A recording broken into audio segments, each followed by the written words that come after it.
Mr. Smith, before we finished up around the end of that tape, you were talking about some fellows getting shot at. Did you care to elaborate in regards to this fire protection? Well, I was only told of one particular instance by former Ranger Carl Kucheski, who used to be manager in the forest at one time. So he told me quite a bit about trouble that we were obtaining or getting these people to go along with the permit. And he was actually run off one time at the point of a shotgun, and I imagine it happened to others too. Sure.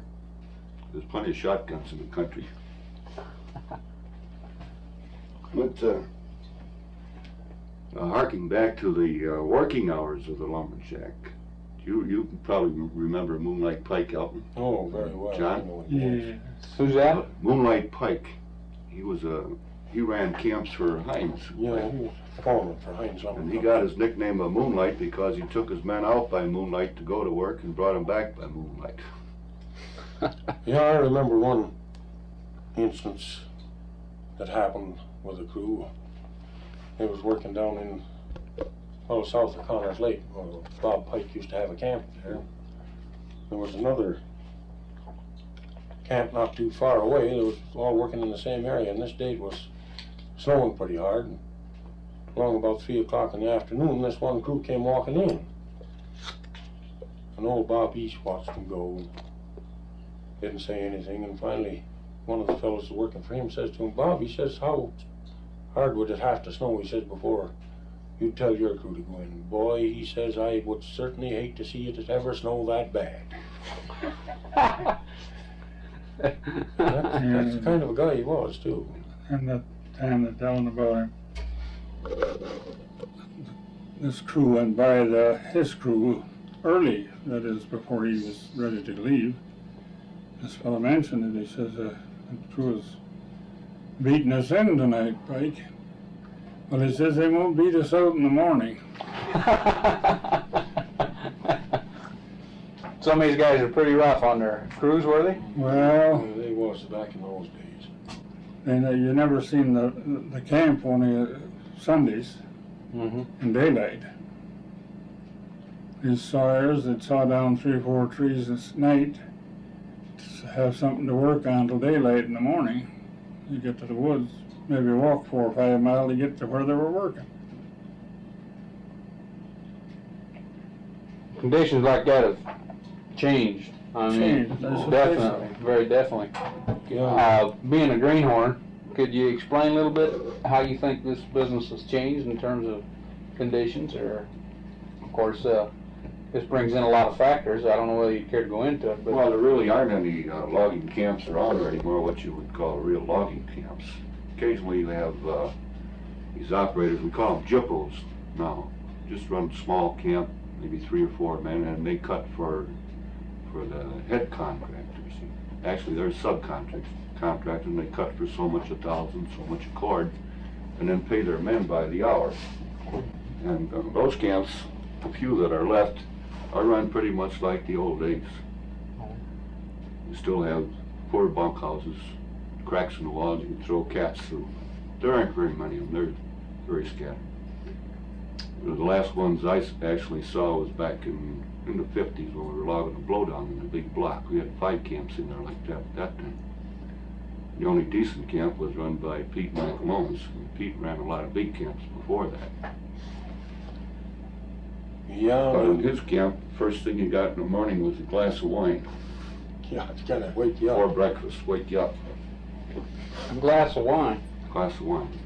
But your logging nowadays compared to years ago, I think 90% of it about is done from people that live in town and drive out to their job.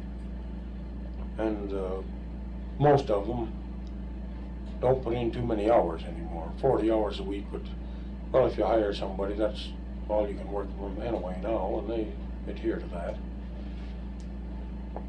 Were they primarily cutting now? Or what do they Well, cut? pulpwood mostly. There isn't too much virgin timber left in the country. No. Of course, here we cut hemlock pulpwood, and then we have some virgin hardwood too we cut. But we put in about 40 hours a week. What do they say when they say cut veneer? I mean, I'm just curious. Well, that's your select #1 yellow birch. Okay. Or they use different kinds, but birch is the one that's really worth the money. But it's got to be a fairly smooth log. In a large log, they'll allow so many defects, and these defects have to be in certain spots on that log. So when they put these logs on a lathe, you see, they bark them and put them on a lathe, and then the veneer comes off in sheets, almost like wallpaper. And one process, and then there's another process they call slice veneer, where they slice it off lengthwise. That's a thicker veneer. And good veneer log today is worth about $275 a thousand. That's yellow birch. Yellow birch. They also use basswood and hard maple, almost all of the hardwood species except aspen and stuff like that. They didn't even mess with this back in the old days, did they? I mean, they just... But there's millions of board feet of veneer that were just burned up in this country Yeah. back in the days when they were making, and they made the finest firewood because it splits easy. Yeah.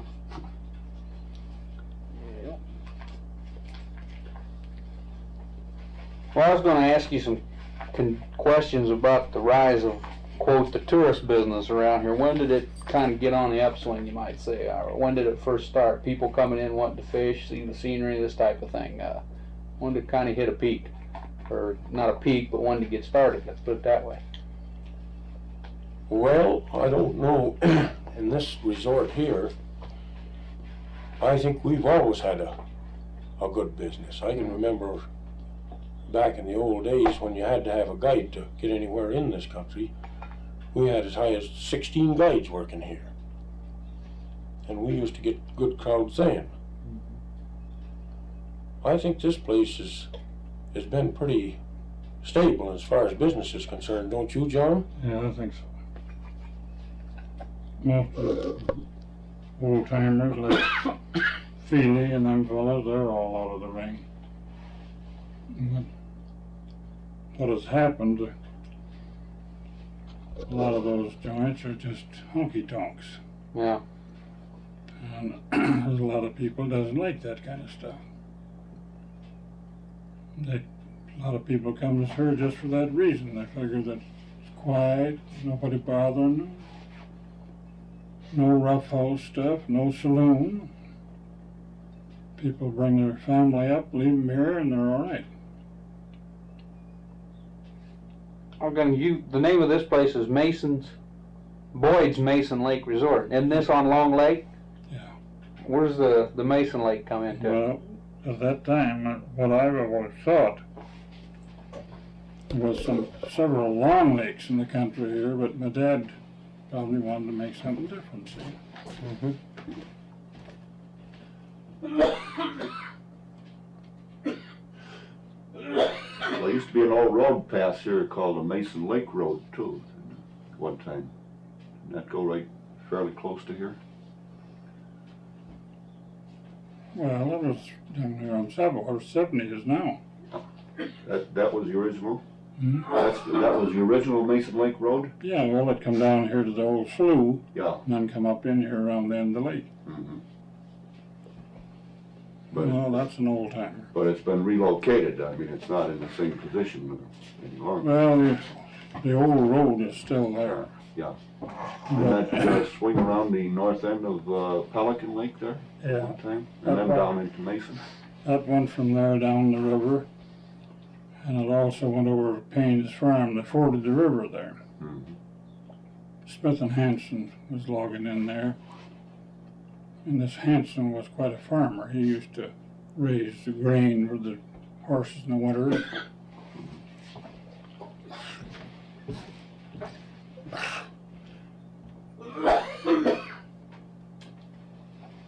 Well, how would you say how the tourist business or this type of business has changed over the years? I mean, it's become just more modern like the rest of things, huh? Well, yes, and your equipment's got to be a little more modern. Yeah.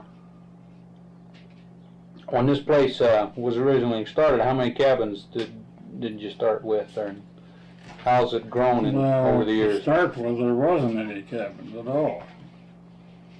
And what happened, we sold lots and built cottages for people with the idea that if anything come up, we were to get the first chance to get them, buy them back, see. Well, we built a lot of those places and eventually bought them all back. How many lakes around here do you have cabins on, or how many do you own around here now? Well, there's 14 lakes in this block around here that can be fished. But we own 4 lakes here, that is all around 4 lakes.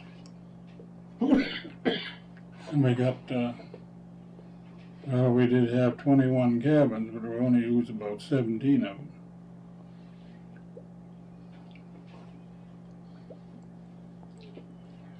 Most people want a cabin, if it's only a small one. Yeah. Right. Some of those, John, they still have ice boxes and wood ranges, because the people that came up here when they were children, years and Well, we years don't ago, have any housekeeping. and they want it the same way. We have an awful lot of people right here for housekeeping cabins, but we don't have any.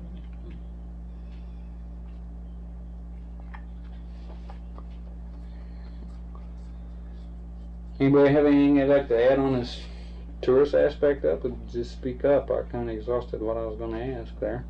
Anybody comment? Well, you could mention the golf course. There used to be a golf course here at one time. When was that built? That was started a good many years ago, too. I think that was built around 1920, wasn't it, John? I believe it. They, of course, at that time there was none at Park Falls or Phillips. No. But after they got those courses, why, there was 3 of them right here in a bunch, and what, it didn't pay. In fact, I don't think it ever paid anyway. Yeah. No, but it gave us a lot of backache building it, I can tell you that. Yeah. A lot of work goes in one of them, isn't it? I guess so. How many holes? Was it 9 holes, or how many 9 holes? 9 holes. And cut right out of, about half of it, or better, right out of virgin timber. Take those stumps out and then pick the rocks up right down to 1/4 of an inch. Yeah. Well, I was gonna go ahead. I forgot what I was going to say now. Go ahead. Happens to all of us.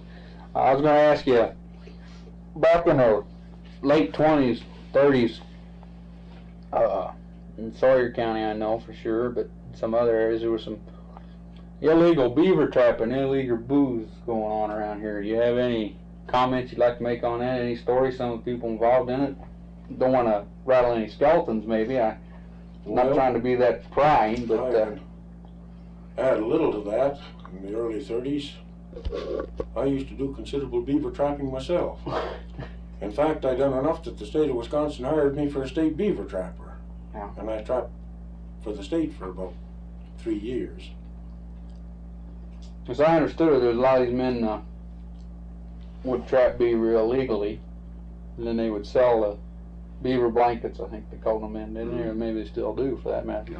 They'd sell them to fur buyers over in Park Falls or Phillips, and these men would sell it on down Chicago, Milwaukee, around in that area. You take back during the Depression years, there was a good many thousand beaver caught illegally, because it was one way that you could make a living without going on relief, and a lot of them here did it. Yeah. In other words, the attitude toward the wardens and law enforcement wasn't too good, you might say. Well, it might have been all right, but there wasn't much else they could do. And it's a funny thing, but a lot of people figure breaking a game law is not a violation. I don't know why, but... I had a assemblyman, one of our state assemblymen, tell me that another state assemblyman told him that it wasn't a violation until you got caught. Well, that's pretty true.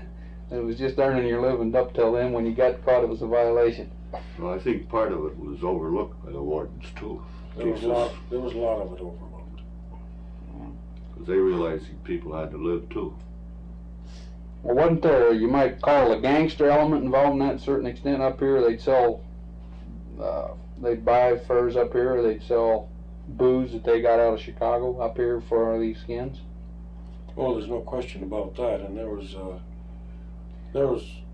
just like anything else. There's trapping after they got to catching beaver and see there was money in it. There's a lot of them came up here that would hire 3 or 4 men to go right out and do nothing else, and it was all bootleg stuff. I mean, illegal.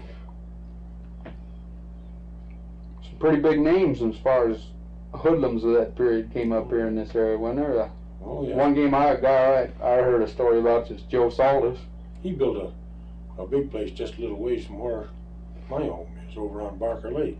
On Barker Lake. Sure, he built a big golf course and a big hotel and a beautiful place there. And it's funny, when he was up in this country, he was a good citizen. I knew him very well. He wasn't too well liked around Chicago. No, apparently not. Now, you were telling me some story about him earlier when we were coming over, weren't you?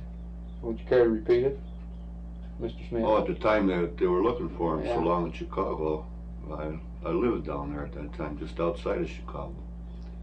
And I remember that every day the papers would headline the number of days that Joe Saltus had been on the loose. They were giving the police a rough time about it.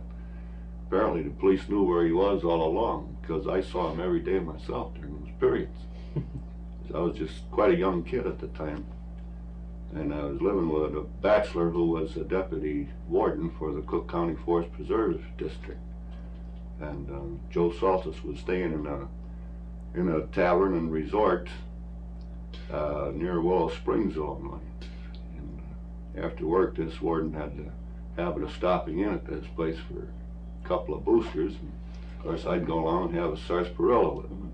Joe Saltus was in there every time we went in. Yeah. Apparently the police knew where he was, but weren't too anxious to pick him up. He got in a jangle up here with Ernest Swift. Ernie was warden. That was over fishing off a dam.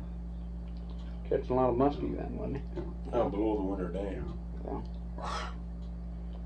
I remember Ernie had one man with him. His assistant warden was quite a big man.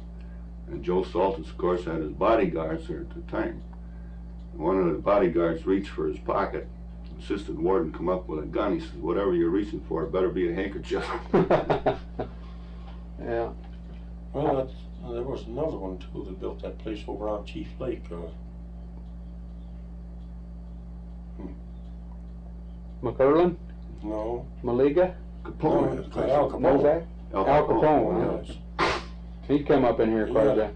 Oh, he built a big place over on Chief Lake. They called it World's End. And he used to stay there a lot in the summertime. When was it? Back in the 30s? Well, that would be in the early 30s. Early 30s, huh? Yeah. Something I should have maybe asked about a little earlier. What were the Indians like up in here around early logging days? We'll go back in time here, but were they on reservations, or were they just living out in the woods, or just exactly how they live, or what do you recall about that? Well, they had reservations for them at that time, but there was a lot of them scattered around the woods They too. used to drive back and forth from one reservation to the other. And this was quite a route for them here. They used to had a fence between Long Lake and Round Lake. And these Indians would drive the deer down and have a crack shot there at the gate, see. Mm-hmm. Yeah, they had a fence all the way across with just one opening. Then they'd take a couple hundred of them, make a drive from the river south. I saw one wagon load of them. They was always stopping to get sugar or tobacco or something. Well, my dad used to give them stuff once in a while. I remember this one time this wagon drove up. There was a whole bunch of them in there, and dogs. They had 28 set of deer horns hanging on that wagon. And old McKinnon was here at the time. He was quite a photographer. Gosh, he says, "Hugh, I'd like to have that set of horns there." The little man just reached out and got him. He says, "Well, there they are." But they'd stop by here quite often. And they'd make trips You'd meet them on the road, you know, and they'd all be liquored up from getting out of town. They had one fellow named Poopor. He was a crack shot. He used to do the gate shooting over here. I heard my dad telling about him. He got after a bear. And he followed him for 4 days, and he crossed the river twice, and him right after him. He stayed right with him till he got him.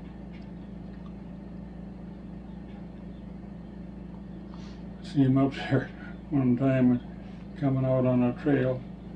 He had an old doe and 2 fawns. Had the fawns under his arm, and the big doe across his back. You bring it home the bacon.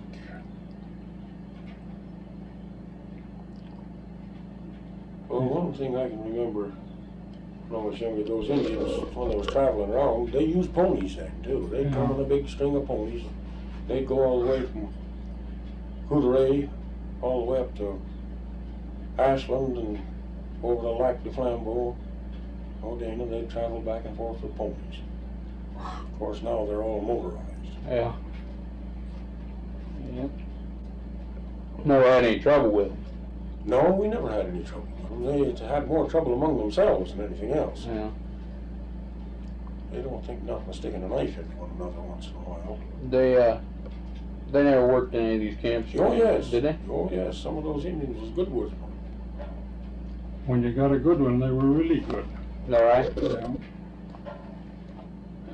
Yeah. But not many of them. Most of them was pretty shiftless. They're telling about over there at Neopet, you know, that whole crew in that big mill is Indian. They say in the morning they never know whether they're going to have a crew or not. After payday, they can just about bet they wouldn't. But they're a lot better to get along with now since they let them have whiskey than they were before. Same thing over here in our country. Yeah. Now that they can drink legally, why, you don't have 1/10 the trouble we used to have with them. Used to cause a lot of trouble because they couldn't drink, huh? Well, just sure. Every one of them that could get it would drink then because he was mad because they didn't want him to. And when they got a hold of a bottle, they drank it fast before someone took it away from them. Yeah. More that than anything else. I remember one time we were playing baseball over at Radisson, and a bunch of we were playing Indians. And they had come there in a big van, and that van was just about half loaded with drunken Indians, piled in there like sardines. Yeah. You remember that? You must have been in that game when Mustache Joe was pitching, Oh, yeah. and he couldn't find a catcher. He'd throw it over the catcher's head, or he'd throw it in the dirt, but they didn't dare take him out of the game, so they put him out in center field. Put another pitcher in there, and we'd try to hit everyone over the second baseman's head, just past the second baseman for a home run. Yeah, they didn't dare take him out. He was the chief's son. Yeah. Yeah.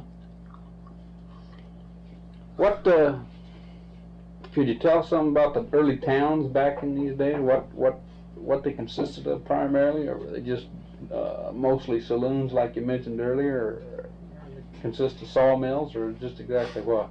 Well, your smaller towns, the mills generally was in your larger cities, like Eau Claire and Chippewa Falls, and of course Park Falls and Rice Lake. But these smaller towns, like Kennedy and Draper, two I know the best, in the logging days, there was a few families lived there. There generally was a hotel, and a store, post office, and quite a few saloons. But there wasn't too many people lived in those towns at that time. And after the logging was over, instead of getting bigger, they just kept getting smaller. But they're pretty wild towns. Oh, they was wild at one time. That Kennedy was about as wild as any of them. And there was a big town there at one time, that is probably 400 or 500 people living around there. Right now it's nothing but brush. You can't even see where it was. Mm-hmm. Where's that now located, or It would be about 12, directly 14, north of here. Yeah, almost north of here. It was on the northwestern. But that used to be the headquarters for the New Dells Lumber Company. Mm-hmm. And when they got through, everything just kept going. There's a few